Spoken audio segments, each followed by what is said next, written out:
शीर्षक प्रकृति के भाई बहनों की यात्रा।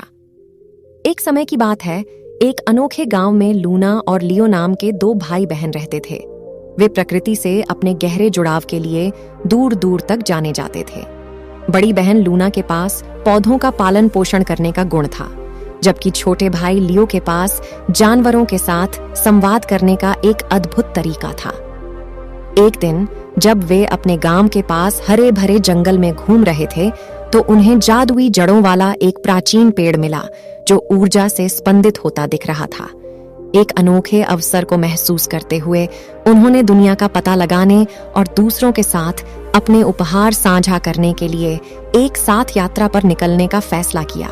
उनकी यात्रा उन्हें मनमोहक घास के मैदानों, घने जंगलों और शांत झीलों से होकर ले गई। रास्ते में उन्हें ऐसी चुनौतियों का सामना करना पड़ा जिन्होंने उनके साहस और दृढ़ संकल्प की परीक्षा ली। लूना ने अपनी विशेषज्ञता का उपयोग हर्बल उपचारों से ठीक करने के लिए किया, जबकि लियो की जानवरों को समझने की क्षमता ने उन्हें विश्वासघाती रास्तों पर चलने में मदद की। एक शाम जब वे एक झरने के पास डेरा डाले हुए थे, उनकी मुलाकात कैडा नाम के एक अकेले भेड़िए से हुई। लूना और लियो ने कैदा की आंखों में उदासी देखी और महसूस किया कि वह अपने झुंड से अलग हो गया है।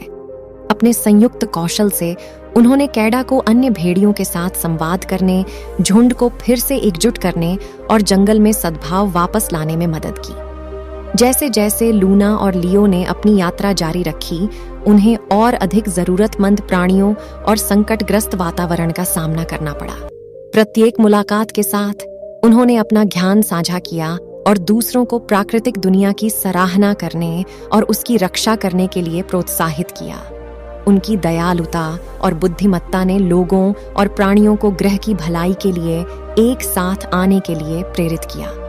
उनकी यात्राएं अंततः उन्हें उनके गांव वापस ले गईं, जहां उनका नायकों के रूप में स्वागत किया गया। एक समय शांत रहने वाला यह गांव एक संपन्न समुदाय में तब्दील हो गया था, जो पर्यावरण का सम्मान करता था और उसकी रक्षा करता था।